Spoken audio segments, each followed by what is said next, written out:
What's up, guys? So, today we'll be discussing 7 important tips on how to overcome the fear of traveling solo. So, traveling solo can be a daunting task for a lot of people who have never embarked on a solo journey.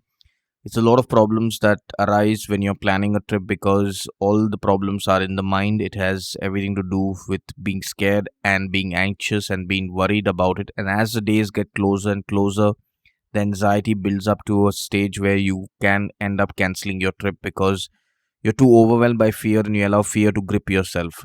So, these are 5 tips which will help you to get over the fear. Number one, and the most important, is the day you decide to go on a solo trip, be it a backpacking trip or a road trip all on your own. Keep in mind that saying your daily prayers is a vital element which will help you to find peace in the whole situation because every time you are anxious and you're stressed out, there is no one other than God who can actually help you out. And saying prayers and offering your entire journey is the best way to find peace in the situation that you have decided to embark on. And by doing so, you will find much more peace as compared to just worrying, because there's certain things in life that by worrying you can't do anything about it, but by praying it actually helps calm your nerves down. Number two would be trust your gut instinct. Like when you're on the road and when your gut feeling says that don't do it. That could be either talking to a stranger, that could be taking a bus which seems a little bit eerie, that could also be when someone comes to you and offers you help to get directions to a place, like in terms of you're standing at a bus stop and you're looking for a way to get to your homestay or your hostel and somebody might offer you a lift.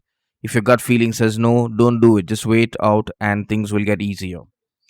Number three, and the most powerful way of traveling when you're traveling solo, is always have a smile on your face, because when you're smiling and you're happy, things work out in a much better way because your attitude is far more positive as compared to someone who's grim and is always looking anxious and worried. Don't let your body be controlled by your mind when you're traveling solo. Enjoy the process, be in sync, because this is what you wanted to do and this is what you're doing. So live in the moment and enjoy things, whether they're going good or they're going bad. Just keep a smile on your face and you'll see that the outcome will be far more positive.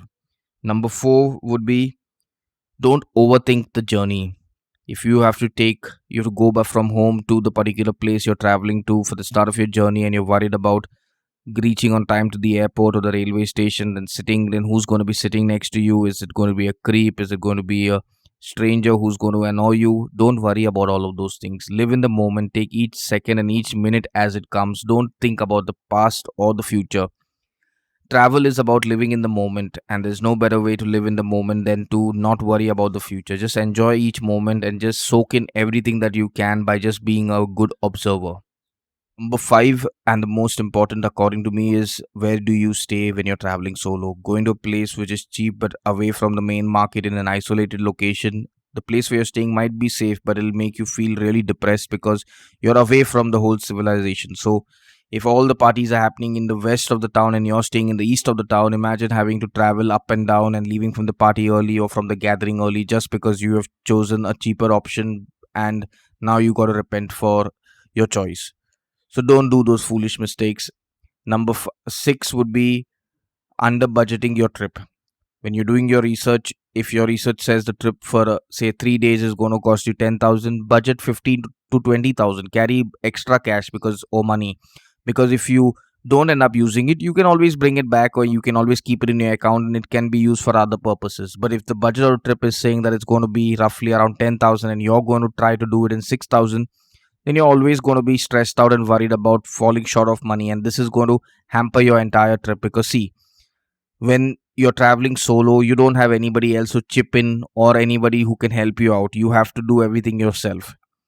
For example, even if you're eating a meal there, you cannot even split it with somebody, you have to eat it yourself. So keep in mind that carrying extra money when you're traveling solo is goes a long way in avoiding the fear of running out of money. The last and the final point is, stay away from people who cause trouble. And this, what I mean, is going in search for danger. So when you're out traveling solo, there are a lot of people who will come up to you and will try to offer you help in terms of guidance of how to go about it, be it a rickshaw driver, be it another solo traveler. If their vibe doesn't match the vibe that you have, do not go ahead and do not take their offers. And this is different from the point of view of when someone is offering you a help if when someone is offering you help, it could be even a female solo traveler. When if you are a girl traveling and the person's aura is not matching with yours, do not go ahead with this thing. Do not join them on a tour. Just be to yourself. You will find the right people who have to club along. Or the best is, you're anyways planning a solo trip, go and enjoy the whole experience on your own. One final footnote would be, when you're planning your first solo trip, plan a weekend outing, and if it is a 2 night trip, take an extra day and do a 3 night. So this way you can slow travel and you can do the entire circuit without having to rush through places and then cramping everything up. So this is my personal suggestion of how you can overcome the fear of traveling solo. If you have any fear and you have any doubts, leave a comment, and I will get back to you by putting up another video or a podcast explaining and helping you to solve your problems of traveling solo. Till then, see you.